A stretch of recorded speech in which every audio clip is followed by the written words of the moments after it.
I think we are live. अस्सलाम वालेकुम again everyone. जिन्होंने हमें Zoom पे join किया है and people who are joining us on Facebook. I hope you all are doing well. Rupani foundation के child and mother के सेहत के हवाले से जो हमारा मैंडेट है उसके अंडर हम मैटरनल मेंटल हेल्थ से रिलेटेड टॉक शोज करते रहते हैं.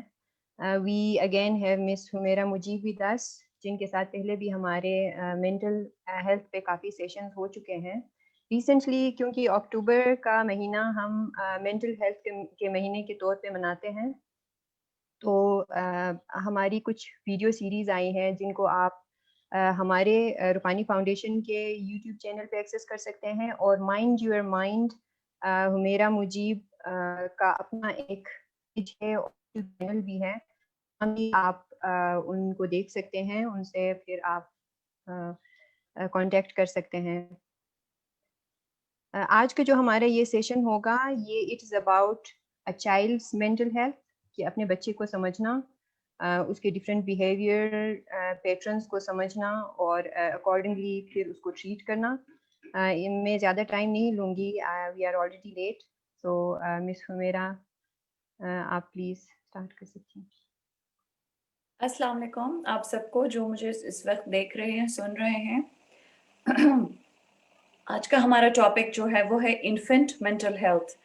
आज हम बात करेंगे बच्चे की पैदाइश से लेके उसका जो पहला साल होता है, from birth to 1 year of age, हम उस एज ग्रुप की बात करेंगे.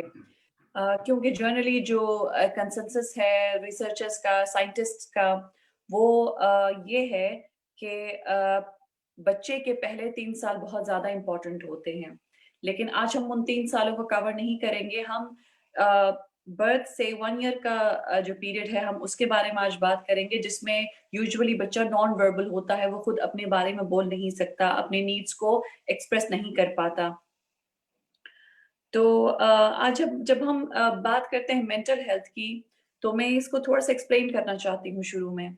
वो ये है कि एक बच्चा अपने फीलिंग्स को, अपने इमोशंस को वो कैसे मैनेज करता है, खुद कैसे समझता है और कैसे समझाने की कोशिश करता है, और उसके अंदर नेगेटिव इमोशंस और जो पॉजिटिव इमोशंस हैं उसके, वो उनको कैसे एक्सप्रेस करना सीखता है, और ये बेसिकली उसके जो इमोशंस है ये आते कहाँ से हैं, और उसकी जो इमोशनल उसका जो स्टेट होता है वो कैसे डेवलप होता है, और ये उसकी मेंटल हेल्थ पे कैसे अफेक्ट करता है. साइको सोशल जो उस बच्चे की डेवलपमेंट होती है, उसकी अपनी इमोशनल मेंटल डेवलपमेंट, और साथ में वो सोशली लोगों के साथ कैसे कनेक्ट कर सकता है और कैसे करता है, हम आज उस बारे में बात करेंगे. जैसे कि मैंने कहा कि बच्चे के पहले 3 साल में बहुत ज़्यादा एक बच्चे के अंदर डेवलपिंग कैपेसिटी होती है. मैं यहाँ पर ये कहना चाहती हूँ कि आप बच्चे को उस पीरियड में जो सिखाना चाहें सिखा सकते हैं, जितना सिखाना चाहें सिखा सकते हैं, क्योंकि उस बच्चे के अंदर सीखने की, चीज़ों को पिक करने की, लर्न करने की जो उसकी एबिलिटी है, वो उस वक़्त पहले 3 साल में पीक में होती है. और अगर पहले 3 साल में भी देखें तो जो पहला साल होता है वो बहुत ज़्यादा बच्चे का इम्पोर्टेंट होता है. खैर, जब हम आज तो हम बर्थ से शुरू कर रहे हैं कि बर्थ के बाद बच्चे की साइको सोशल डेवलपमेंट की बात करेंगे. लेकिन यहाँ पर सिर्फ मैं एक बात को मैं मेंशन करना चाह रही हूँ, वो ये है कि जो प्रीनेटल डेवलपमेंट होता है, हम उसके बारे में अपना जो हमारा एक जो वीडियो आ चुका है जिसमें हमने प्री पार्टम डिप्रेशन की बात की है, उसमें हमने एक इसको हल्का-सा हमने इसके बारे में बात की थी कि कैसे जब बच्चा माँ के पेट में होता है तो उसपे क्या इफ़ेक्ट पड़ता है, उसकी तब डेवलपमेंट उसकी जो मेंटल डेवलपमेंट है बच्चे की किस तरह से चलती है, हमने उस बारे में बात की थी. खैर, उस बारे में हम दोबारा भी बात करेंगे, लेकिन आज का टॉपिक हम सिर्फ न्यूबॉर्न से लेके फर्स्ट ईयर की तरफ जा रहे हैं. अ, पहले साल में बच्चे का सारा जो इन्हिसार है वो बड़ों पे होता है कि वो बच्चा देखता है कि उसको कौन फीड कर रहा है, कौन उसको खाना खिला रहा है, अगर वो रोता है बच्चा तो कौन उसको आके उठाता है. बेसिकली उसके जितने भी केयर नीड्स हैं, वो सारे के सारे वो उनके लिए वो ज़ाहिर है एडल्ट्स पे डिपेंड करता है. तो ये जो एडल्ट्स पे डिपेंड करने की एक बच्चे के अंदर होता है कि वो डिपेंडेंट है उनके उनके ऊपर। तो अब उसके जो साथ जो एडल्ट्स रह रहे हैं, अब वो जिस तरह से उसके साथ बिहेव करेंगे, बच्चे की उसी तरह से साइको सोशल डेवलपमेंट होगी। अगर देखा जाए तो बच्चे के साथ हमारे सोसाइटी के कॉन्टेक्स्ट में ना सिर्फ माँ और बाप होते हैं, बल्कि हमारी बहुत एक एक्सटेंडेड फैमिली होती है, फ्रेंड्स होते हैं, हमारी एक्सटेंडेड कम्युनिटी होती है, और ये सब लोग बच्चे के साइको सोशल डेवलपमेंट पे अफेक्ट कर रहे होते हैं। हर किसी का अपना कोई ना कोई उनमें किरदार होता है। और जैसे मैंने कहा कि ये बहुत ज़्यादा लर्निंग का पीरियड है, बच्चा बहुत क्विकली चीज़ें लर्न करता है, और इसमें बच्चे के अपने अंदर भी सीखने की बहुत ज़्यादा चाहत होती है। वो हर चीज़ को एक्सप्लोर करना चाहता है, कभी किसी चीज़ को हाथ लगा के एक्सप्लोर करता है, कभी किसी चीज़ को मुँह में डाल के एक्सप्लोर करता है, क्योंकि उसके लिए ये दुनिया की हर चीज़ नई है। तो वो हर नई चीज़ को सीखना चाहता है, हर नई चीज़ को वो एक्सप्लोर करना चाहता है। ख़ैर उसके अपने एक्सप्लोरेशन के वेज़ होते हैं, जैसे मैंने कहा कि किसी चीज़ को हाथ लगा के, खींच के, समटाइम किसी चीज़ को गिरा के, समटाइम किसी चीज़ को चाट के, मुँह में डाल के। तो ये बच्चे के बेसिकली डिफरेंट उसके वेज़ हैं कि वो कैसे इस वर्ल्ड को एक्सपीरियंस कर रहा है। और वो जब ये चीज़ों को एक्सप्लोर कर रहा होता है, तो हर किसी चीज़ से कुछ ना कुछ बच्चा सीख रहा होता है। और जो बच्चों की इस एज में जो खुद एक्टिव पार्टिसिपेशन होती है, उनका अपना जो इंटरेस्ट होता है चीज़ें सीखने में, ये एक बहुत ज़्यादा निहायत अहम पहलू है बच्चों के साइको सोशल डेवलपमेंट में, ये कि बच्चा खुद सीखना चाहता है। अगर आप बाद में देखें कि बच्चा 10, 11, 12 साल में आप ज़बरदस्ती बच्चे को खींच के लाके सिखाने की कोशिश करते हैं चीज़ें, जबकि ये जो पीरियड है इसमें बच्चा खुद से इंटरेस्टेड है, वो खुद से चीज़ों में एक्टिवली इंटरेस्ट लेता है। तो इसीलिए भी शायद इस पीरियड में बच्चों को सिखाना बहुत ज़्यादा ज़रूरी होता है, क्योंकि वो सेल्फ मोटिवेटेड होते हैं।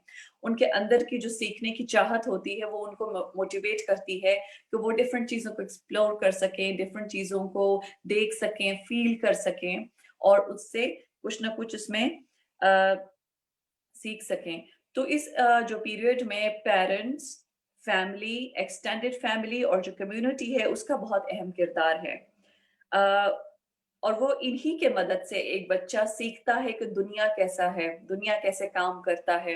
अगर इन लोगों से उस बच्चे को प्यार मिलेगा तो उसको शायद ये उसके अंदर वो चीज़ डेवलप होगी कि दिस वर्ल्ड इज़ लविंग, ये दुनिया जो है ये प्यार करने वालों की है।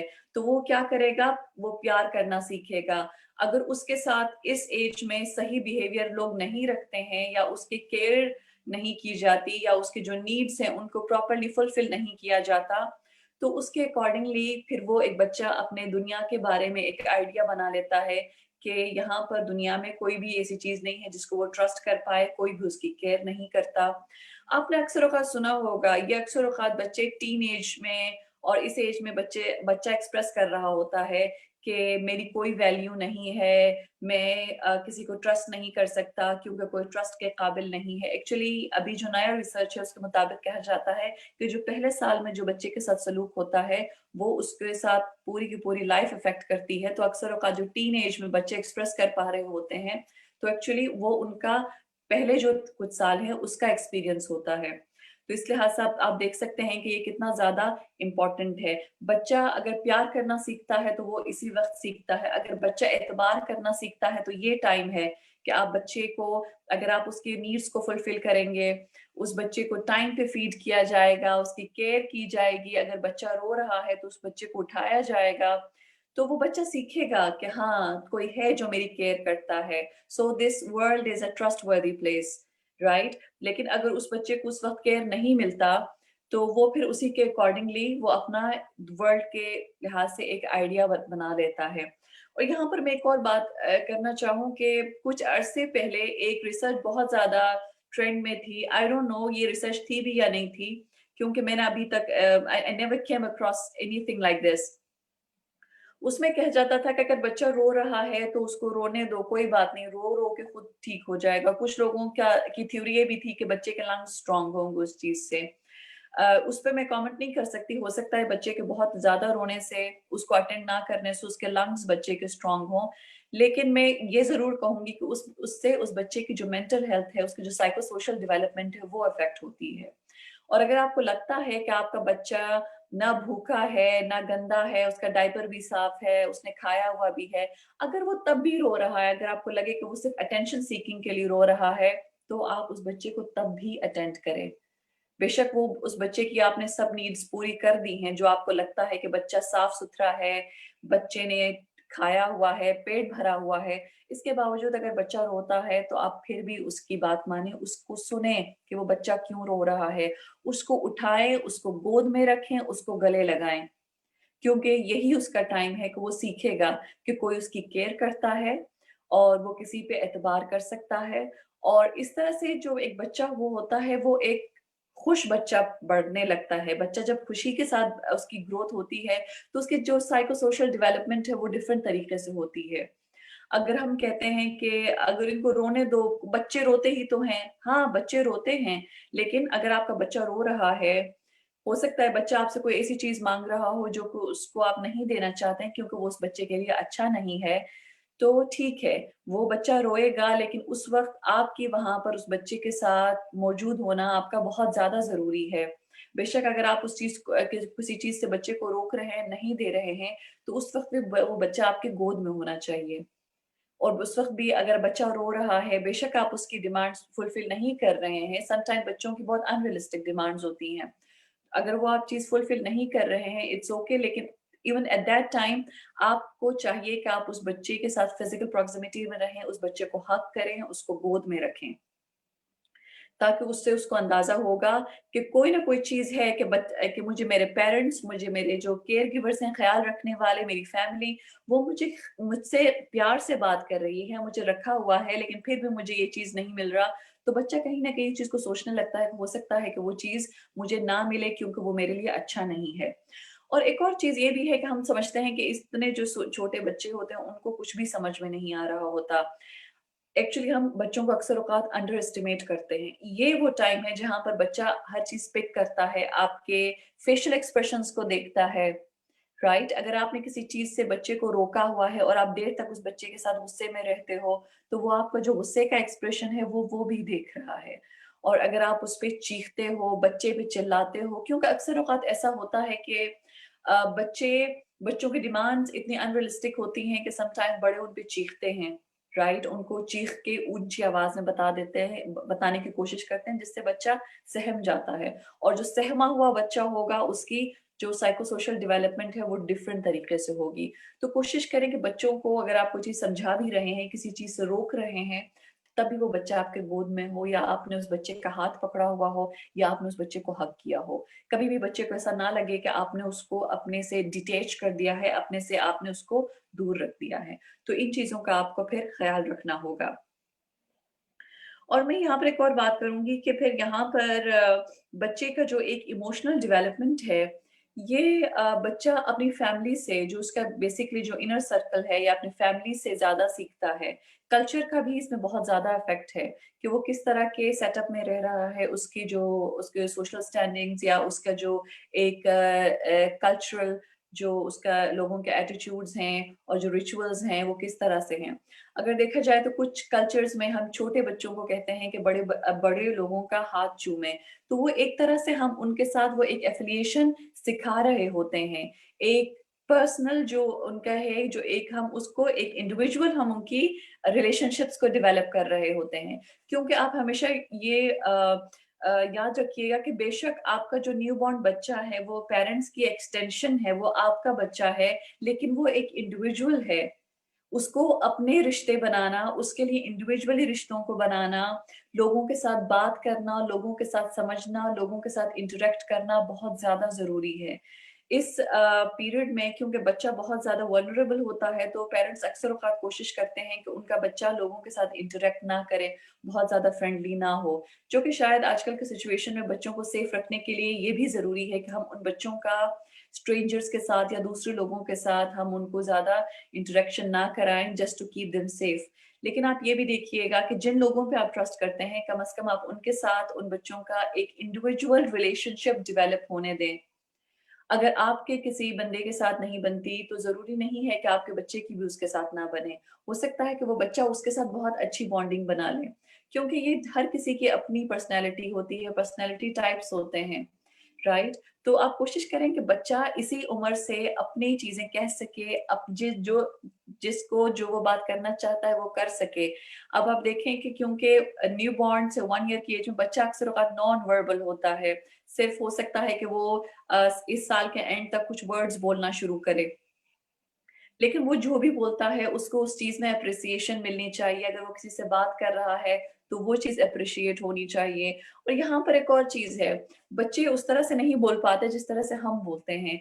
तो उनका अक्सर औक़ात जिस तरह से वो किसी लफ्ज़ को बोलते हैं, हो सकता है कि गलत हो, उनकी प्रोनंसिएशन गलत हो। तो आप कोशिश करें कि उनको करेक्ट करें, राइट? फॉर एग्ज़ाम्पल बच्चा अगर बिल्ली को बिल्ली बोलता है, राइट? क्योंकि बच्चा अक्सर औक़ात नहीं बोल पाता, तो उसपे हँसना बच्चे को, आप हँसेंगे कि नहीं हँसोगे और फिर नहीं ये तो सही नहीं बोला, ठीक है? तो सिखाने का भी एक तरीका है, ठीक है, उसने जो भी बोला है आप उसको एप्रिशिएट करो और फिर आप बार-बार उस बच्चे के साथ रिपीट करो कि ये वर्ड ऐसे नहीं, इसको ऐसे बोलते हैं। एंड इवेंचुअली आपका बच्चा जिस तरह से सही बोलना है उस वर्ड को, वो उस चीज़ को पिक कर लेगा। अगर आप उस चीज़ को बच्चे का मज़ाक उड़ाते हैं, समटाइम फन में भी होता है, माँओं को अच्छा लगता है कि बच्चे जो चीज़ गलत बोल रहे हैं, उस चीज़ को बार-बार रिपीट करना। लेकिन वो उससे उन बच्चों की सेल्फ एस्टीम इफ़ेक्ट होती है।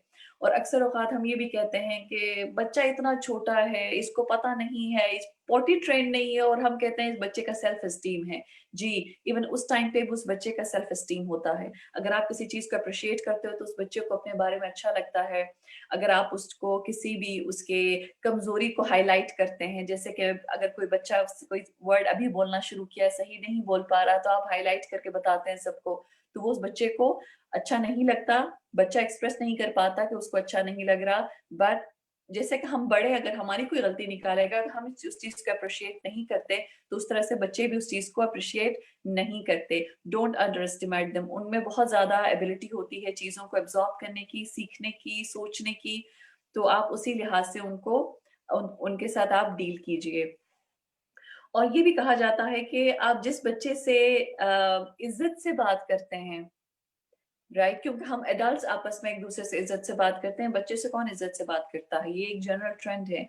आई थिंक इस चीज़ को चेंज होना चाहिए, क्योंकि वो साइज़ में छोटा है, आपसे ऐज में छोटा है, लेकिन वो भी आपकी तरह इंसान है, जितनी इज़्ज़त आपको अच्छी लगती है, वो उसको भी अच्छी लगती है। शायद आप इतने बड़े हैं कि अभी आपको कोई इज़्ज़त करे ना करे, अगर आपको नहीं फ़र्क पड़ता तो कोई बात नहीं, लेकिन वो जो बच्चा है, जो अभी बढ़ रहा है, उसकी डेवलपमेंट हो रही है, तो उसका जो एक साइको सोशल डेवलपमेंट है, उसमें उस बच्चे को जितना उसकी चीज़ों को एप्रिशिएट करेंगे, वो बच्चा उतना ही डेवलप करेगा। और अगर आपको लगता है बच्चा कहीं गलत जा रहा है, जैसे कि मैंने आपसे कहा बच्चे अक्सर औक़ात चीज़ें गलत बोलते हैं और तब आप उनको बार-बार करेक्ट करें, लेकिन एप्रिसिएशन के साथ, एक स्माइल के साथ, क्योंकि आपका जो बच्चा है वो आपके एक्सप्रेशंस को पढ़ना शुरू करता है। स्पेशली जो माँ होती है या जो उनके इमीडिएट केयर गिवर्स होते हैं, वो बच्चा कोई भी काम करेगा तो आप देखिएगा कि वो बच्चा मुड़ के आपको ज़रूर देखता है कि आपका एक्सप्रेशन कैसा आ रहा है। वो बच्चा जो काम कर रहा है उससे क्या आप खुश हो रहे हैं? बच्चे ने कोई ब्लॉक गिरा दिया या आप उस पे गुस्सा कर रहे हैं, वो हर चीज़ आपका नोटिस कर रहा है और आप उसको जिस तरह से एक्सप्रेस करेंगे, बच्चा भी उसी तरह से उस चीज़ को फ़ील करेगा। और मैं एक और बात करना चाहूँगी कि जो एक्सप्रेशंस होते हैं, फेशियल एक्सप्रेशंस, ये बच्चा अपने पेरेंट्स से, अपने इमीडिएट केयर गिवर्स से सीखता है, क्योंकि ये भी एक सीखने की चीज़ है। आपने अक्सर औक़ात देखा होगा कि कुछ फैमिलीज़ में बोलने का तरीका सेम होता है, वो इसलिए कि बच्चों ने बहुत ही जब वो छोटे होते हैं तभी उन्होंने उस तरह से बोलना सीखा होता है। तो आप देखें बोलना सीखना, बोलने का तरीका, अपने इमोशंस को, अपने एहसासात को एक्सप्रेस करने का तरीका जो है, ये भी जो बच्चा है वो अपने पेरेंट्स से, अपने इमीडिएट केयर गिवर से ये सब चीज़ें सीखता है। जब हम बात करते हैं कि इन्फेंट मेंटल हेल्थ क्यों ज़रूरी है, तो अभी तक आपको अंदाज़ा हो गया होगा क्योंकि बच्चा बहुत ईज़िली लर्न कर रहा है। ये बच्चे का एक जो साइको सोशल डेवलपमेंट है ना, वो अपने लिए एक इमोशनल स्टेबल बीइंग की तरह से वो ग्रो हो रहा है, बल्कि उसमें ये भी है कि एक वो सोसाइटी के लिहाज से वो अपने रिलेशनशिप्स भी डेवलप करता है। तो बच्चा सीख रहा होता है कि उसने रिलेशनशिप्स कैसे बनाने हैं, किस पे ट्रस्ट करना है, किस पे ट्रस्ट नहीं करना। अगर उसके इमीडिएट केयर गिवर्स उसकी उसके ना सिर्फ फिजिकल नीड्स को बल्कि जो उसकी साइको सोशल नीड्स हैं, अगर उस बच्चे की वो चीज़ें फुलफिल नहीं होती हैं, वो पूरा नहीं कर पाते हैं, तो उस चीज़ से उस बच्चे की मेंटल हेल्थ पे बहुत बुरा फ़र्क पड़ता है। इतना कि उसके बच्चे की जो साइको सोशल डेवलपमेंट है, वो हैम्पर हो जाती है। कुछ बच्चे अगर आप देखें कि अगर आप इस एज में बच्चों को सही से आप आपके इमोशंस रेगुलेट ना करें बच्चों के, आप अपने इमोशंस को एक्सप्रेस करें और बच्चा जो इमोशंस एक्सप्रेस कर रहा है, उसको अगर आप रेगुलेट करना ना सिखाएँ, जिसके बारे में अभी हम बात करेंगे, तो उस वजह से भी बच्चा अगर आप देखें तो प्री स्कूल जब जाता है, तो तब बच्चों में फ़र्क आपको आ जाता है नज़र, कि कौन बच्चा इवन टीचर्स के साथ अच्छा है, बोलता है टीचर्स के पास जाके, राइट? वो अपने नए क्लास में फ्रेंड्स बनाने की कोशिश कर रहा है, तो कहीं न कहीं उस बच्चे ने वो चीज़ अपनी फैमिली से सीखी है, जो उसको फैमिली वालों ने दिया है, अब वो बेसिकली बच्चा वो आगे जाके वही बाँटने की कोशिश करता है।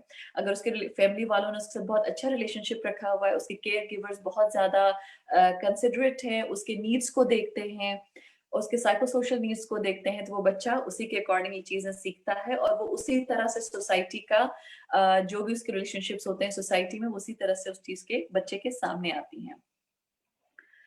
यहाँ पर हम बात करेंगे कि एक बच्चे की जो मेंटल हेल्थ है, एक इन्फेंट की, न्यूबॉर्न से लेके फर्स्ट ईयर तक, ये किस चीज़ से अफ़ेक्ट होती है? कौन से ऐसे फैक्टर्स हैं जो कि इस चीज़ से को अफ़ेक्ट करती हैं? तो सबसे पहले बात आती है अटैचमेंट, कि आप उस बच्चे का अपने पेरेंट्स के साथ किस तरह का अटैचमेंट है और उसके अपने के बाकी अगर केयर गिवर्स हैं, उनके साथ किस तरह का अटैचमेंट है। और यहाँ पर मैं एक बात करना चाहूँगी कि जो बच्चे के जो प्री स्कूल के जो टीचर्स होते हैं, अगर आप अपने बच्चे को किसी ईसीडी में छोड़ते हैं और किसी डे केयर में छोड़ते हैं, तो वहाँ पर लोग किस तरह से आपके बच्चे के साथ बिहेव करते हैं। क्या उसकी बच्चे की सही से इमोशनल, उसकी साइकोलॉजिकल जो नीड्स हैं, उसके अलावा उसकी सोशल नीड्स पूरी हो रही हैं या नहीं हो रही हैं, वो भी एक बहुत बड़ा फैक्टर है कि आपका बच्चा किस तरह से सोशली आपका बच्चा डेवलप करता है। तो ये जो सब लोग हैं, ये सब लोग अहम किरदार अदा करते हैं। बच्चे की immediate family including his parents, grandparents, aunts, uncles, extended family में कज़िन्स, फिर हमारी जो कम्युनिटी में जो लोग आते हैं वो लोग और टीचर्स, ये सब जो लोग हैं, वो बच्चे पे कोई ना कोई अपना प्रिंट छोड़ देते हैं। हर बच्चा क्योंकि एक ब्लैंक स्लेट की तरह होता है, तो वो हर कहीं से कुछ ना कुछ चीज़ें पिक करता है, हर कहीं से चीज़ें सीखता है। कहीं से वो खुश रहना सीखता है, तो समटाइम्स हो सकता है कि कहीं से बच्चे ने किसी रिएक्शन की वजह से खौफ़ज़दा रहना सीखा हो। तो हर चीज़ बच्चा इस एज में पिक कर रहा है। तो जो अटैचमेंट है इसमें कि किस तरह की अटैचमेंट होगी, किस तरह के लोगों से अटैचमेंट होगी, ये इस एज में बहुत ज़्यादा ज़रूरी है। और इसीलिए अगर देखा जाए तो अटैचमेंट के लिए जो सबसे बेसिक चीज़ की जाती है, बच्चे के बर्थ के साथ आपने देखा होगा कि आई डोंट नो कि ये पाकिस्तान में प्रैक्टिस होता है या नहीं होता है। बर्थ के साथ ही बच्चे को स्किन टू स्किन कॉन्टैक्ट कराते हैं माँ के साथ, राइट? क्योंकि रिसर्च जो जितने भी रिसर्चेज़ हुए हैं, वो ये सजेस्ट करते हैं कि एक ऑक्सिटोसिन है, जो कि एक हार्मोन है, जिसको लव हार्मोन कहते हैं। उसका कहा जाता है कि जब स्किन के साथ स्किन का कॉन्टैक्ट होता है, तो इंसान के अंदर वो जो हार्मोन सिक्रीट होना शुरू करता है, वो इंसान को लव की फीलिंग्स देता है। तो बच्चा जो है जब उसको माँ के साथ स्किन टू स्किन दिया जाता है, उसके साथ बिल्कुल माँ की स्किन के साथ उसको स्किन का का कॉन्टैक्ट कराया जाता है, तो तब से ही उसके अंदर वो जो एक लव की फीलिंग होती है, उस बच्चे का दिमाग एक्टिवेट हो जाता है, वो आना शुरू हो जाती है। और मैं एक और बात करना चाहूँगी, ये जो स्किन टू स्किन चीज़ है, जितना भी हो सकता है आप बच्चे के जो पहले कुछ मंथ्स हैं, उसमें आप ज़रूर स्किन टू स्किन बच्चे के साथ कॉन्टैक्ट रखें। क्योंकि उसी से जैसे कि बड़ों के अंदर स्किन टू स्किन कॉन्टैक्ट में ऑक्सीटोसिन रिलीज़ होता है एंड इट फील्स यू कि आपको फ़ील कराता है कि यू आर इन लव, तो वैसा बच्चों के साथ भी होता है। So when they feel that they are in love, they are feeling loved, तो वो बहुत ज़्यादा बच्चों के लिए ज़रूरी है। और मैं यहाँ पर ये भी कहूँगी कि ना सिर्फ़ ये बच्चों के लिए ज़रूरी है, बल्कि ये माँ के लिए भी ज़रूरी है। क्योंकि इसके जैसे कि स्किन टू स्किन कॉन्टैक्ट के बच्चे के लिए इमोशनल और उसके फिज़िकल बेनिफिट्स हैं, उसी तरह से माँ के लिए भी उसके फिज़िकल बेनिफिट्स होते हैं। स्पेशली जब अभी-अभी बच्चा हुआ होता है तब। और एक और जो बहुत ज़्यादा चीज़ जो कि स्किन टू स्किन कॉन्टैक्ट के अलावा भी कहा जाता है, वो ये है कि आप अपने बच्चों को स्पेशली 1 साल से छोटे बच्चों को, क्योंकि वो उठ के भाग नहीं पाएँगे, तो आप उनको ऑयल का अच्छा-सा मसाज ज़रूर कराएँ। क्योंकि ये देखा जाता है अक्सर औक़ात ये जो एशियन सोसाइटीज़ हैं, जैसे कि स्पेशली पाकिस्तान, इंडिया और बांग्लादेश और इन एरियाज़ में हम लोग सोसाइटीज़ में ये बहुत ज़्यादा कल्चरली है कि आप न्यूबॉर्न को मसाज कराते हैं ऑयल से, राइट? और अभी अगर देखा जाए तो इसकी कितने फ़वाइद हैं, इस चीज़ पे रिसर्च हो रहा है। इवन एक इंटरनेशनल क्या कहते हैं कि एक इंटरनेशनल एसोसिएशन बना है दैट्स ऑन इन्फेंट कैसे इन्फेंट्स को कराया जाए मसाज और कौन से ऑयल्स यूज हो सकते हैं, वो सारी की सारी जो चीजें हैं वो उस चीज पे रिसर्च कर रहे हैं, उस चीज को रिसर्च को डिसमिनेट कर रहे हैं। आई थिंक ये हमारे कल्चर में ऑलरेडी मौजूद है, so we should continue doing it, क्योंकि इससे बहुत ज़्यादा फ़ायदे होते हैं बच्चे को। पहली बात ये कि जब आप बच्चे की पूरी बॉडी पे ऑयल लगा के मसाज करते हैं, तो आप देखिएगा कि उसको आप एक एक्सटर्नल स्टिमुलाई दे रहे हैं, जिसकी वजह से जहाँ पर भी आप बच्चे को हाथ लगाएँगे मसाज के दौरान, तो उसका ब्रेन में वो एक एक्टिविटी चलना शुरू हो जाती है, और जिस बच्चे को ज़्यादा फिज़िकल स्टिमुलेशन मिलेगी, उस बच्चे का दिमाग भी उसी तरह से, उसका जो ब्रेन स्ट्रक्चर है, वो उसी तरह से डेवलप करेगा। इसके अलावा मसाज का जो दूसरा बहुत बड़ा फ़ायदा वो ये है, ब्रेन डेवलपमेंट के अलावा, कि अगर बच्चा बहुत थका हुआ है, स्पेशली अगर देखा जाए तो अगर आपको लगता है कि आपका बच्चा, अगर आप एक कमरे से दूसरे कमरे में भी लेके गए हो, तो एक कमरे से दूसरे कमरे में जाते हुए भी अगर बच्चे ने जितने शेप्स, जितने कलर्स, जितने लाइट्स का कॉम्बिनेशंस बच्चे ने देखा होता है, उस बच्चे के दिमाग के लिए वो बहुत ज़्यादा स्टिमुलस है। समटाइम बच्चा इतना सा भी देख के, इतना सा भी सोच के वो थक जाता है।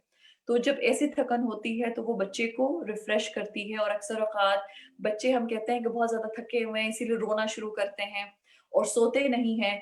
तो बच्चों को वक़्त पे सुलाने के लिए, तो उसमें आप ये इस चीज़ को कंसिडर कीजिएगा कि आप उनको फुल बॉडी ऑयल मसाज कराएँगे, तो उससे उनका ब्रेन एक्टिवेट भी होगा, बच्चा रिलैक्स भी होगा, और आप उनको एक बहुत एक सूदिंग सा होगा। और इसी दौरान अगर माँ मसाज कराती है या बाप मसाज कराता है या कोई भी केयर गिवर मसाज कराता है, उस बच्चे का एक अच्छा रिलेशनशिप उनके साथ डेवलप होगा, क्योंकि वो उनका वो फिज़िकल इंटरैक्शन चल रहा है। और कोशिश करें कि जब आप बच्चे को मसाज करा रहे हों, तो कोई डिस्ट्रैक्शन ना हो, कोई टीवी-शीवी, कोई भी चीज़ ना हो साथ में, हर चीज़ ऑफ कर दें और आप बच्चे से बात करें। और बच्चे से बात करते हुए, उसकी तरफ मुस्कुराते हुए, और अगर बच्चे अक्सर औक़ात बहुत इवन छोटे में कूइंग शुरू कर देते हैं, राइट? वो आवाज़ें निकालते हैं, तो आप भी उस तरह से आवाज़ें निकालें, साथ में उनको रिस्पॉन्ड करें कि आप उनको सुन रहे हैं। तो ये जो टाइम होता है मसाज का, this is I would consider it a quality time, जिसमें आप बच्चे के साथ बहुत अच्छा इंटरैक्ट कर सकते हैं। और क्योंकि उस वक़्त बच्चे को आप कम्फ़र्ट दे रहे होते हैं, आप बच्चे को सूद कर रहे होते हैं, और जो भी उसके साथ वो मसाज करेगा, बच्चा उसके साथ बहुत अच्छा रिलेशनशिप बनाएगा। तो कोशिश करें कि बच्चों को ये कराएँ, और क्योंकि ये हमारे हमारे कल्चरल प्रैक्टिसेज़ में है बच्चों को मसाज कराना, I think we should continue doing it, right? क्योंकि जो पहले लोग करते थे, तो उसके बेनिफिट्स थे इसीलिए करते थे, तो आप ज़रूर उसमें कीजिएगा। लेकिन आप ये देखें कि आप जो भी आप बच्चों के साथ ऑयल यूज़ कर रहे हैं, वो उनके स्किन को सूट करे। ऐसा ना हो कि फिर उसमें कोई फिर बच्चों के साथ कोई रिएक्शन हो। इसके अलावा मैं एक और बात करूँगी कि बच्चे के साथ आप कडलिंग ज़रूर करें, उसको गले लगाना, उसको गोद में रखना।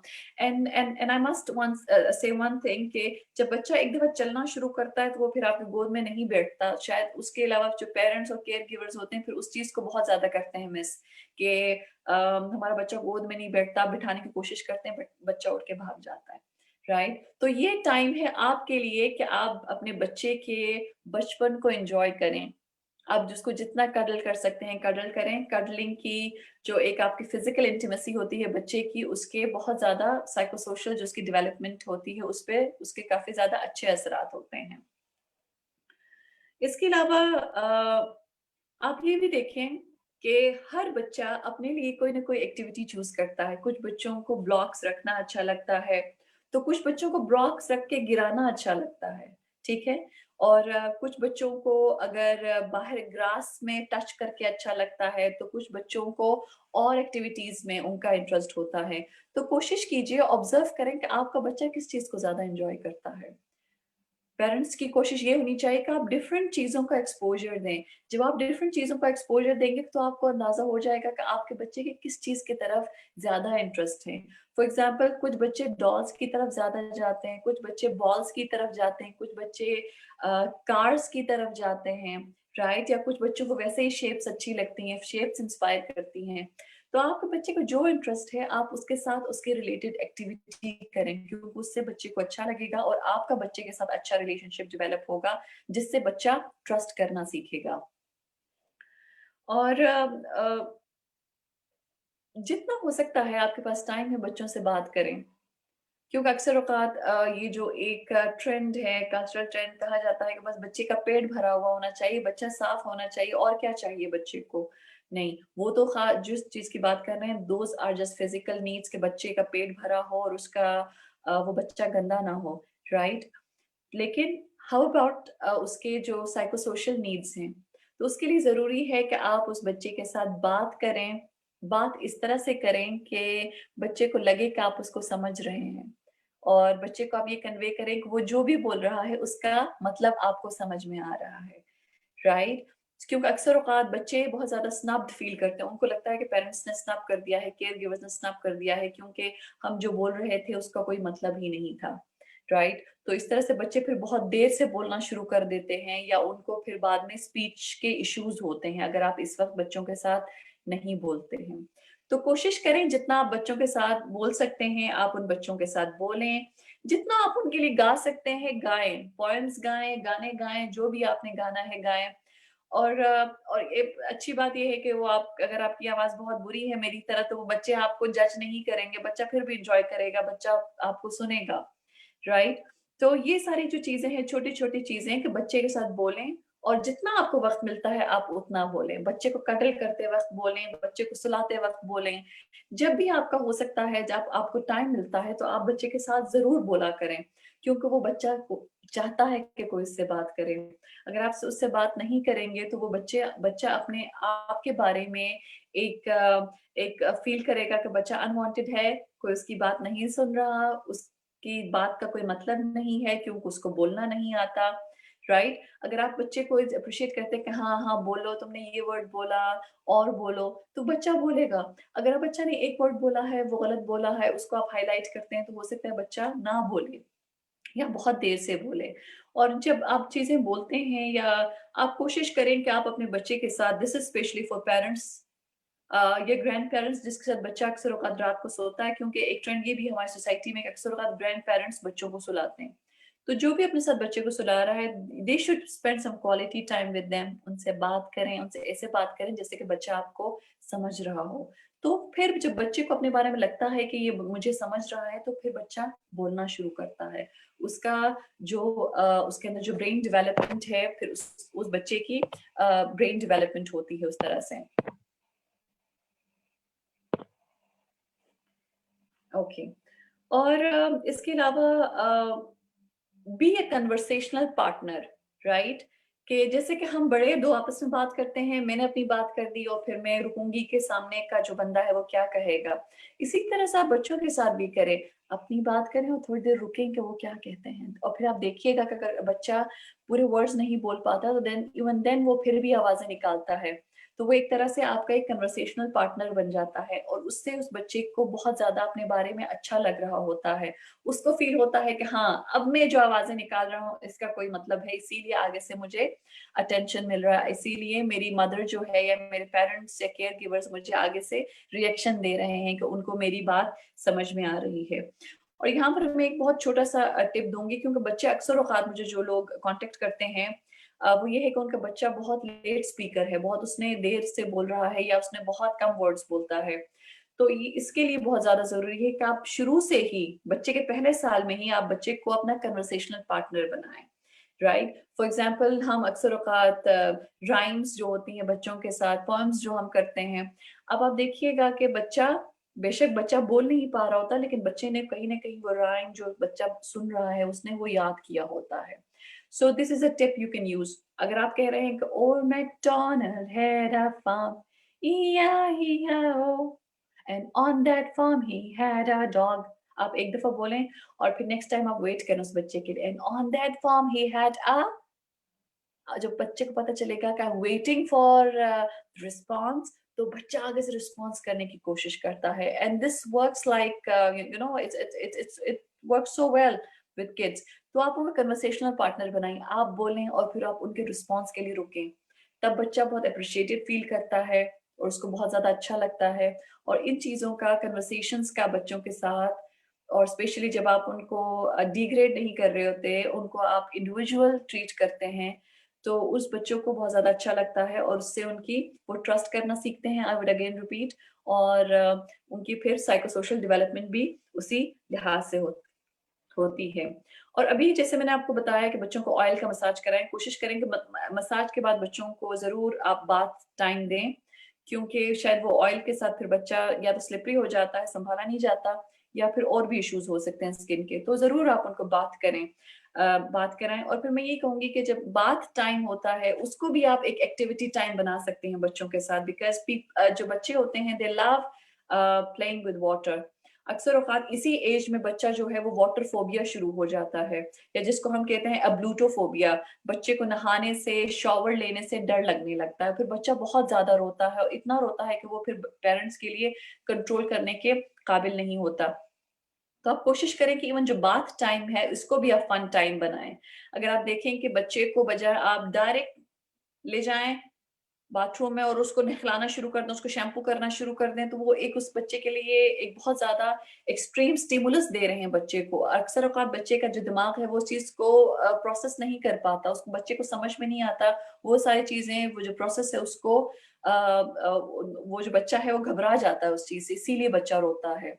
या कोई ना कोई हो सकता है कि बच्चे का अच्छा एक्सपीरियंस ना रहा हो सकता है जब हमने पानी डाला हो, पानी ठंडा हो या ज़रूरत से ज़्यादा गर्म हो, या कोई ना कोई उस बच्चे ने उस चीज़ के साथ फ़ियर को एसोसिएट किया होता है। तो कोशिश करें कि जब भी आप बच्चे को आप वो बाथ टाइम कराएँ, तो make bath time a fun. जैसे कि आप टब में पहले कुछ टॉयज़ डालें, टॉयज़ के साथ उसके पहले अगर बच्चा पानी में नहीं जा रहा तो पहले उसके पाँव डालें, उसको स्प्लैश करने को कहें, और फिर आहिस्ता-आहिस्ता उस बच्चे को आप पानी में वो छोड़ दें। तो आप देखिएगा कि बच्चा पानी स्प्लैश करेगा और फिर खुद अपने ऊपर डालेगा, और फिर अगर छोटा-सा बच्चे को दे देते हैं मग, हो सकता है कि वो टब से निकाल के खुद पे भी पानी डाले या डायरेक्ट अपना शॉवर वो खुद यूज़ करने की कोशिश करे। इस तरह से उसका जो एक फ़ोबिया है बच्चे का खौफ, वो भी कम होगा। लेकिन यहाँ पर मैं एक और चीज़ कहूँगी कि जब भी आप टब टॉयज़ यूज़ करते हैं, तो कोशिश करें ऐसे टॉयज़ मत यूज़ करें जिनमें पानी रह जाता हो, क्योंकि फिर जिन टॉयज़ में पानी रह जाता है, सही से वो टॉयज़ ड्राई नहीं हो पाते, तो फिर उसमें फिर फंगल इन्फेक्शन जो ई कोली है, फिर उसका फिर जो फंगल इन्फेक्शन है, फिर वो शुरू होने लगता है बच्चे में। तो कहीं न कहीं से फिर वो, इसीलिए कोशिश करें कि जो टॉयज़ हों, टब टॉयज़, वो ड्राई रहें और बिल्कुल ड्राई हों। अंदर से कहीं ऐसा ना हो कि वो पानी रख रहे हों, जिसकी वज़ह से फंगल इन्फेक्शंस हों। तो आप इस चीज़ का ख़्याल रखें। और यहाँ पर जो मैं एंड में जो मैं एक चीज़ बता रही हूँ, आपको मैं एक चीज़ बताऊँ कि आपको बच्चे की फीलिंग्स को वैलिडेट करने की ज़रूरत है। बच्चा रो रहा है, तो आप बच्चे को कहें कि हाँ, मुझे लग रहा है, तुम्हें बुरी लगी ना बात, you are upset, right? You are sad. और बच्चा खुश है तो आप कहें, oh my baby is happy. और आप कहें, ओह माय बेबी स्कैर्ड। अगर बच्चा डर रहा है तो why are you scared, right? तो इस तरह से जब आप डिफरेंट इमोशंस के बारे में बात करते हैं, तो बच्चे को लगता है कि अच्छा, जो खुशी का इमोशन है वो डिफरेंट है सैडनेस से। तो बच्चा बहुत अर्ली ऑन ये जो इमोशंस हैं इसके बारे में सीखता है, और फिर इनको सही से वो फिर बच्चा रेगुलेट कर पाता है, क्योंकि वो जिस तरह से बच्चा फील कर रहा है, आप कोशिश करके उसको नाम दे रहे हैं, उसकी फीलिंग्स को वैलिडेट कर रहे हैं, राइट? ओके। अगर फॉर एग्ज़ाम्पल बच्चा अक्सर औक़ात डर जाता है किसी चीज़ से, तो आप कहें कि ओह माय बेबी इज़ स्कैर्ड, मेरा बच्चा डर गया, राइट? और फिर कोशिश करें कि उस वक़्त आप बच्चा आपके पास हो, बच्चा खुश हो तो कहें oh my baby is happy, right? तो ये छोटी-छोटी जो चीज़ें हैं वो बच्चों की इमोशनल रेगुलेशंस को इमोशंस को रेगुलेट करने में और उनको सिखाती हैं कि उन्होंने अपनी इमोशंस को कैसे मैनेज करना है, राइट? क्योंकि उनके लिए गुस्सा करना, खुश होना, सैड होना, वो तकरीबन एक ही चीज होती है। अगर आप इस चीज को वैलिडेट करते हैं, रिकॉग्नाइज करते हैं और आप इस चीज के बारे में बात करते हैं, तो बच्चा जब बड़ा होगा तो he will grow into psycho socially stable person, emotionally stable person. तो ये जो चीज है ये पहले साल से शुरू होती है। तो पहला साल बहुत ज्यादा इंपॉर्टेंट है। यहाँ पर मैं एक और बात करना चाहूंगी कि जो एक बहुत ज्यादा हमारी सोसाइटी में लोगों की गंदी आदत है, वो ये कि बच्चों को कंपेयर करते हैं आपस में। अगर आप किसी ईसीडी ग्रुप में ले गए, कहीं पे भी ले गए, अगर एक फैमिली में 2 बच्चे हैं, तो उन बच्चों का हमेशा कंपैरिजन चलता है। यूँ होता है कि जैसे कि वो आपस में रेस लगाने के लिए वो बच्चा पैदा हुआ है, ठीक है? तो आप हमेशा याद रखिएगा कि हर बच्चे की पर्सनैलिटी डिफरेंट होती है। अल्लाह ताला ने हर बच्चे को किसी खास मकसद से बनाया होता है। अगर एक बच्चा मैथ्स में अच्छा है, तो हो सकता है कि एक बच्चा आर्ट्स में अच्छा हो। एक बच्चा अगर फिजिक्स में अच्छा है, तो हो सकता है कि दूसरा बच्चा किसी सोशल साइंसेस के सब्जेक्ट में अच्छा हो।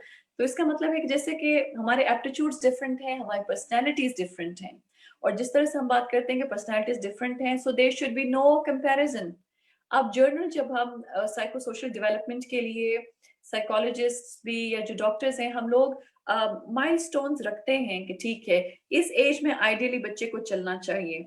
ठीक है, अगर आपका बच्चा नहीं चल रहा उस एज तक, don't make it an issue, wait करें। क्योंकि अगर देखा जाए तो कहीं ना कहीं डेवलपमेंट के डिफरेंट विंडोज हैं। अगर आपको लगता है कि वो उससे भी एक्सीड कर रहा है या उसके एक्सीड करने से पहले, then you can ask for help, right?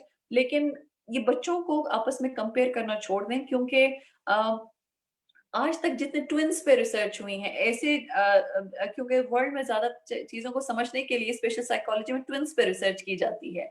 Twins, ऐसे ट्विन्स जो कि शायद माँ के पेट में एक ही टाइम पे कंसीव हुए हैं, एक ही टाइम पे पैदा हुए हैं, एक ही माहौल में पले बड़े, अगर वो मुख्तलिफ हो सकते हैं, तो आप 2 डिफरेंट इंडिविजुअल्स को आप कैसे कंपेयर करते हैं?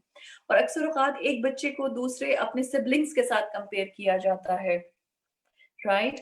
तो ये भी जो बच्चा है, हम उसको शुरू से एक सोशल कंडीशन कर देते हैं कि बच्चे ने अपने सक्सेस को, अपने इमोशंस को तब वैलिडेट करना है जब वो दूसरों के साथ अपने आप को कंपेयर करें। आप अपने बच्चे को एज एन इंडिपेंडेंट इंडिविजुअल लें, उसको आपको किसी के साथ भी कंपेयर करने की जरूरत नहीं है। लेकिन ये होता है कि आप अपने बच्चे को, स्पेशली माओ के साथ ये होता है कि आप अपने बच्चे को कहीं भी लेके जाते हैं तो लोग पूछते हैं, इस बच्चे ने बोलना शुरू किया है, बच्चा खड़ा हो सकता है? पहले तो ये शुरू होती है कि बच्चे ने गर्दन संभाल लिया है। इस बात पे भी अक्सर औकात हमारी सोसाइटी में रेस लगा होता है कि किसका बच्चा है जो पहले गर्दन संभालेगा। आई थिंक ये जो चीजें हैं ये बहुत ज्यादा इररिलेवेंट हो जाती हैं। हर बच्चा अपने पेस से करेगा, राइट? लेकिन पेरेंट्स का, केयर गिवर्स की ये रिस्पॉन्सिबिलिटी है कि जितना हो सके उस बच्चे को एक्सपोजर दे, सीखने के जो अपॉर्चुनिटीज हैं वो दे उस बच्चे को। शायद I think that's the best thing you can do.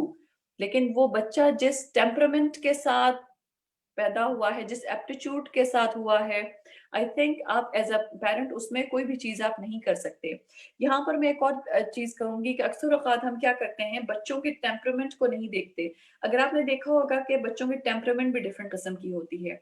एक बच्चे ऐसे होते हैं जो कि हर जगह खुश रहते हैं, हर जगह हंसते खेलते हैं।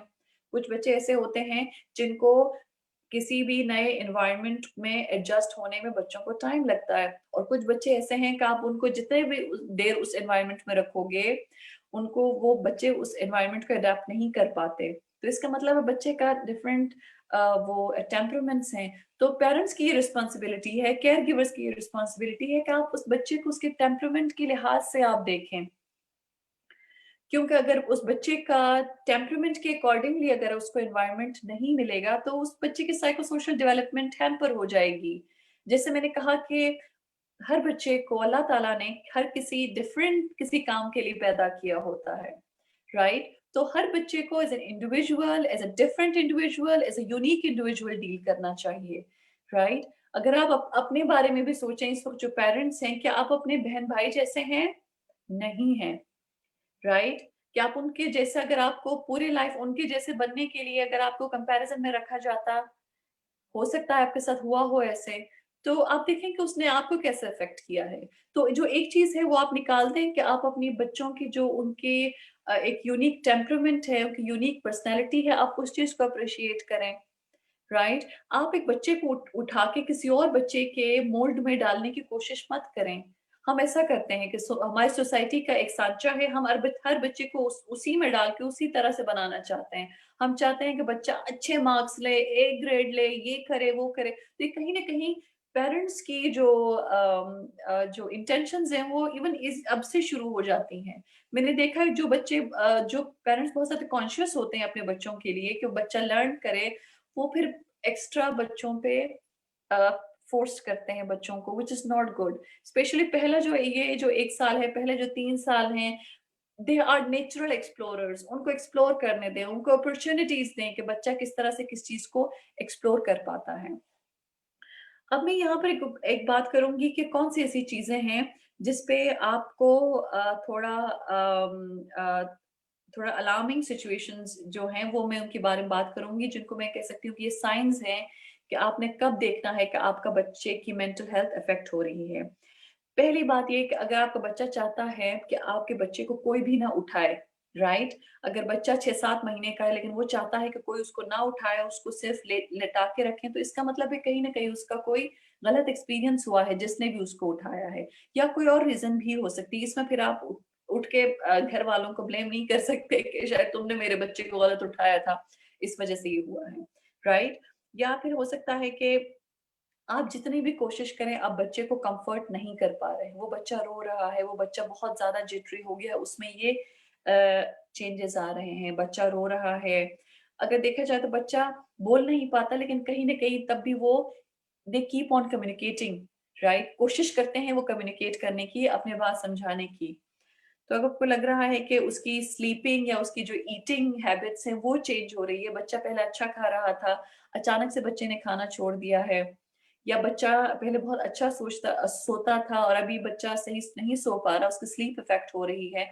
तो ख़ैर इसकी जो है वो फ़िज़िकल रीज़न्स भी हो सकती हैं। हो सकता है समटाइम बच्चों के दाँत निकलते वक़्त ऐसा होता है, या उनके जो डिफरेंट उसके जो ग्रोथ स्पर्ट्स होते हैं बच्चों के, आपने देखा होगा कि जो पहला साल होता है, उसके अंदर भी ग्रोथ स्पर्ट्स होते हैं। कुछ ऐसे वीक्स आते हैं जिसमें बच्चा रैपिडली ग्रो करता है। तो उस रैपिडली ग्रो करते वक़्त हो सकता है बच्चा बहुत ज़्यादा सोए, उसके बाद अगर नहीं सो रहा, तो आपको फिर ये चीज़ों को सही से एनालाइज़ करना होगा, आपको देखना होगा कि क्यों बच्चे में चेंज आ रहा है।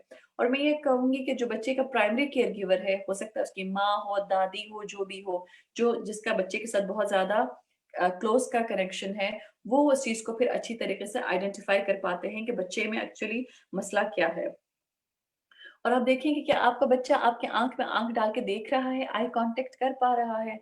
अगर आपका बच्चा आपके साथ आई कॉन्टैक्ट नहीं कर पाता 1 साल के इस पीरियड में या 1 साल होने तक, तो इसका मतलब है बच्चे में कोई न कोई इश्यू है, राइट? तो ये भी एक बहुत बड़ा इश्यू समझा जाता है। और अगर अगर आप देखें कि बच्चा बिल्कुल सहमा हुआ है, किसी के साथ इंटरैक्ट नहीं कर रहा, ये भी एक साइन है, राइट? या बच्चे के सामने आप खिलौने रख रहे हैं, बच्चा उन चीज़ों को हाथ नहीं लगा रहा, खेलने की कोशिश नहीं कर रहा, राइट? तो एक तरह से बच्चे ने खुद को आइसोलेट कर दिया है, ये भी एक साइन हो सकता है।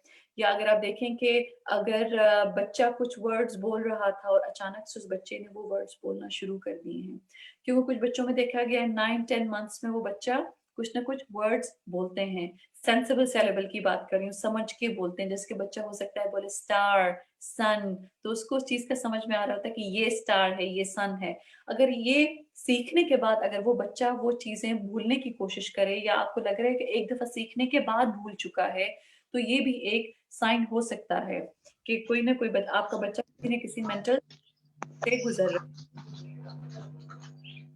और अगर आपको लगता है कि या कि बहुत ज़्यादा बच्चे में सेपरेशन एंग्ज़ायटी आ गई है। अगर आप पहले उस बच्चे को कहीं छोड़ के जाते थे किसी के पास, अब बच्चा उतना एंग्ज़ियस नहीं दिखता था, लेकिन अभी आप बच्चे को छोड़ने पे वो बहुत ज़्यादा रोता है, क्लिंगी हो गया है, वो आपके साथ बच्चा चिपक के रहने की कोशिश कर रहा है, नहीं चाहता कि आप उसको छोड़ें। तो इसका मतलब है कहीं न कहीं उस बच्चे के जो मेंटल हेल्थ उस पे इफ़ेक्ट हुआ है। बच्चे का कहीं न कहीं जो ट्रस्ट है, जो कि पहले साल का हम कहते हैं, ये पूरा जो पीरियड है बर्थ टू 1 ईयर, ये ट्रस्ट वर्सेस मिसट्रस्ट है। अगर बच्चे को अच्छा केयर मिलेगा, उसके फिज़िकल नीड्स को, उसके साइको सोशल नीड्स को फुलफिल किया जाएगा, तो बच्चा ट्रस्ट करना सीखेगा। और वो खुद भी ट्रस्टवर्दी इंसान बनेगा।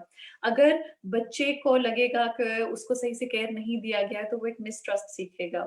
ये आप याद रखेंगे, अगर बच्चा रोता है, बच्चे को रोने पे जब माँ उठाती है, तो वो वहाँ से शुरू होता है, बच्चा ट्रस्ट करना सीखता है कि अच्छा ठीक है, मैं रोऊँगा तो कोई है जो मुझे उठाए, सो ही कैन ट्रस्ट समवन। तो बच्चा अगर रोता भी है तो उसको कहीं न कहीं इस बात की एक्सपेक्टेशन होती है कि देयर इज़ समवन जिस पे वो ट्रस्ट कर सकता है, जो उसकी सुनेगा। बेशक उसकी नीड जेन्युइन हो या बच्चा सिंपल अटेंशन सीकिंग के लिए रो रहा हो। और आप याद रखिएगा, अटेंशन सीकिंग के लिए जब बच्चा रोता है तो वो भी उसकी एक नीड है जो कि आपको फुलफिल करनी है। अगर आप इस तरह के कोई भी, जैसे मैंने कहा कि बच्चा बहुत ज़्यादा गुस्सा दिखा रहा है, रो रहा है, बहुत ज़्यादा एंग्ज़ियस फ़ील कर रहा है बच्चा, या अक्सर औक़ात बच्चे बोल नहीं पाते तो खुद अपना हाथ मारना शुरू कर देते हैं, दीवारों पे सर मारना शुरू कर देते हैं, अपने खिलौनों के साथ खुद को करते हैं। तो आपको पता चल जाएगा बैंगिंग देयर हेड्स और समथिंग, इसका मतलब है बच्चा डिस्ट्रेस में है।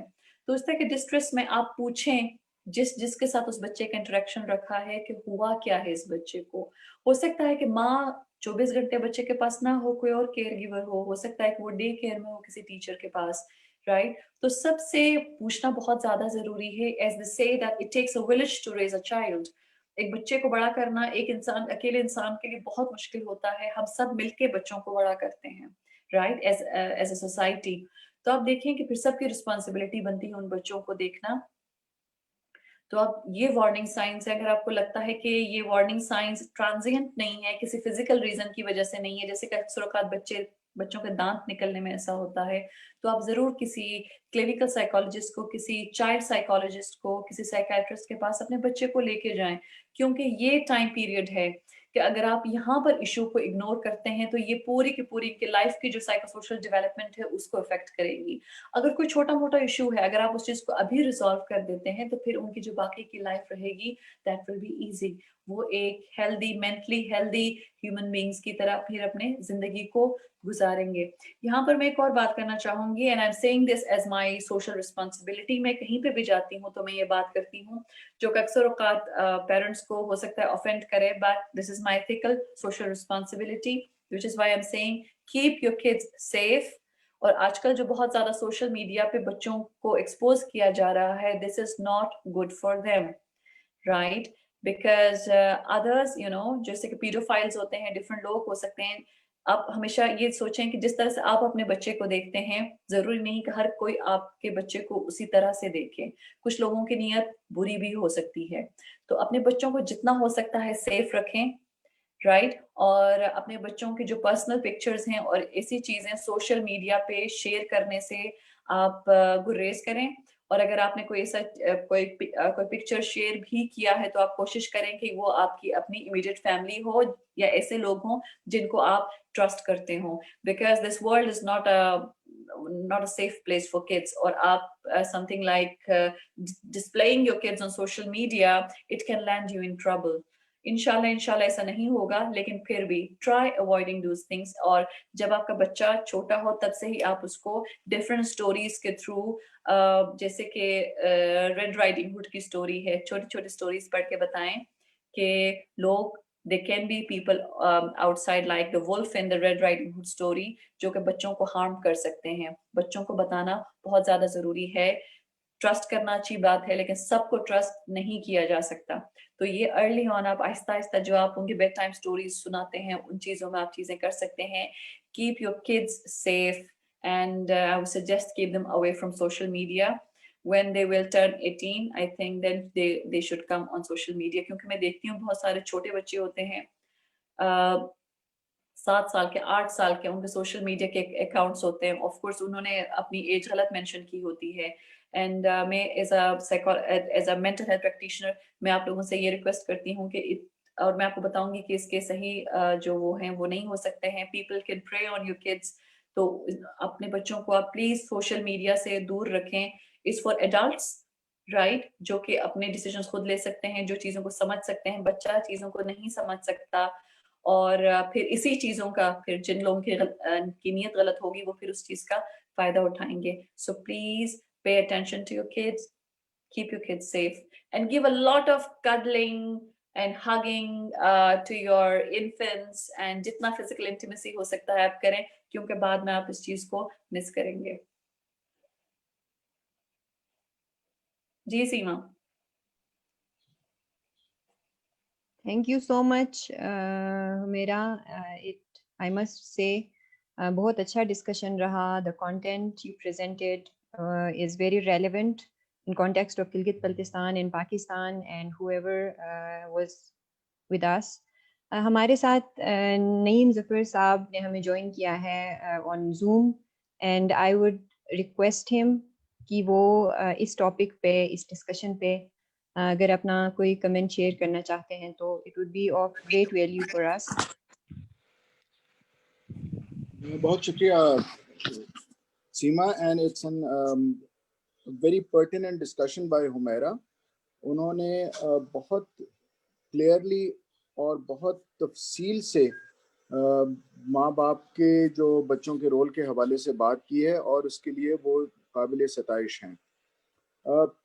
एक चीज़ जो हमें और चीज़ देखनी चाहिए, जिसका मैं कहूँगा, being I am a child specialist, और मेरे पास बहुत सारे बच्चे आते हैं बहुत सारे मसाइल के साथ, और उनमें जो एक सबसे बड़ा मसला आजकल हम देख रहे हैं और इसका आखिर में हमारा ने थोड़ा सा जिक्र भी किया है, वो है सोशल मीडिया। हम असल में सोशल मीडिया की बात नहीं करते, जिस उम्र की बात हम कर रहे हैं उसमें उससे भी ज़्यादा इम्पोर्टेंट है स्क्रीन का इस्तेमाल।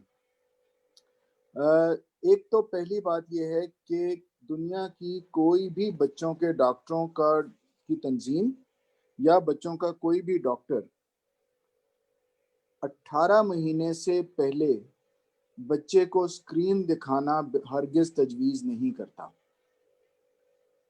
जिसका मतलब ये है, और स्क्रीन से हमारी मुराद है टेलीविज़न, कंप्यूटर, टैबलेट, आईपैड वगैरह और मोबाइल, कोई भी स्क्रीन। सिर्फ इसमें 2 एक्सेप्शंस हैं, और वो भी छोटे बच्चे के लिए इतनी नहीं है।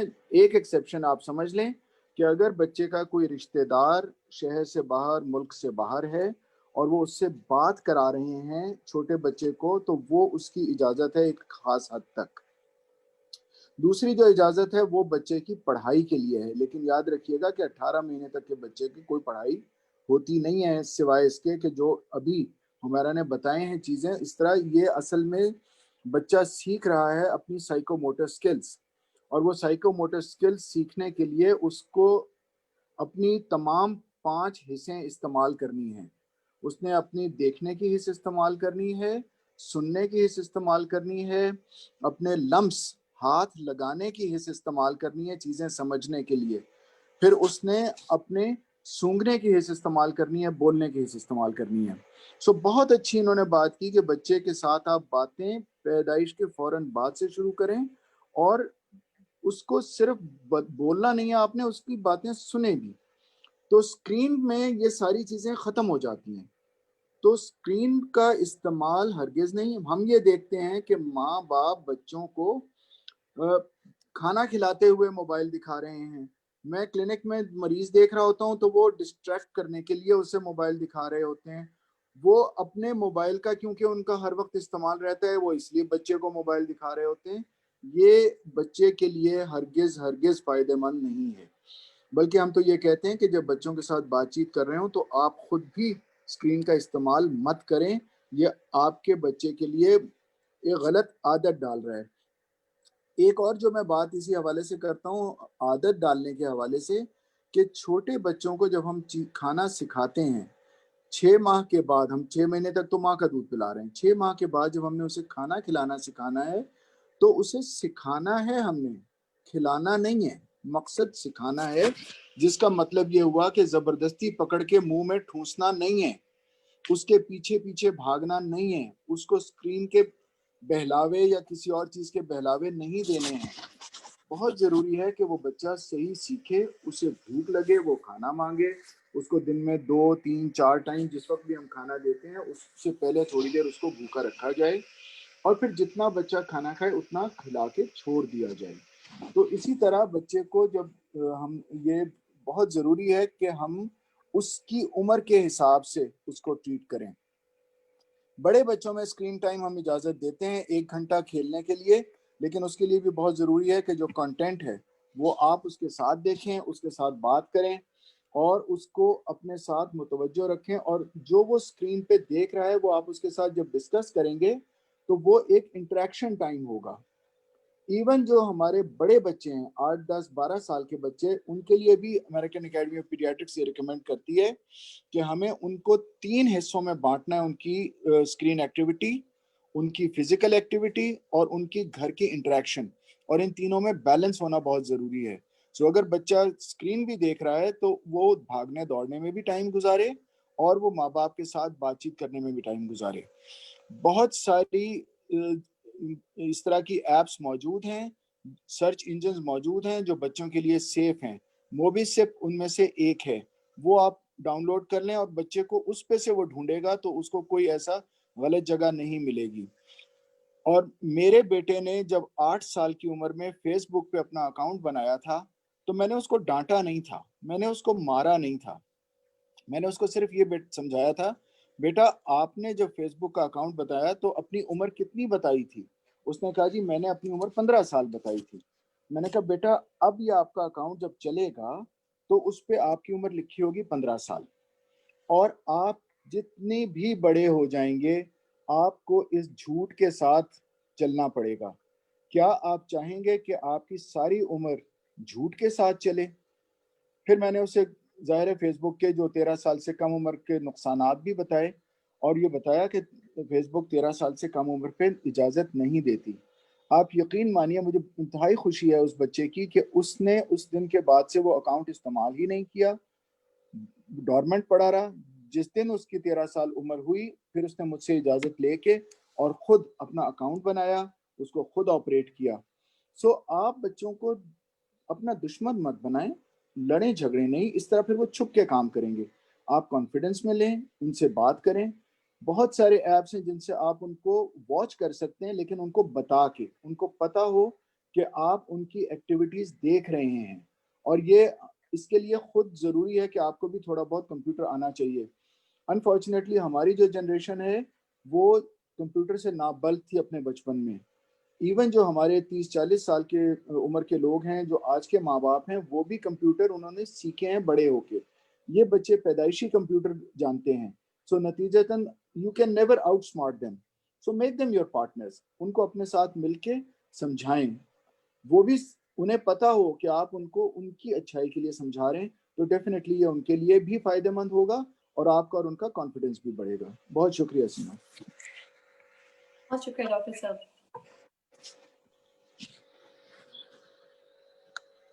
Thank you so much, Dr. Saab. And I would like to thank Humaira as well.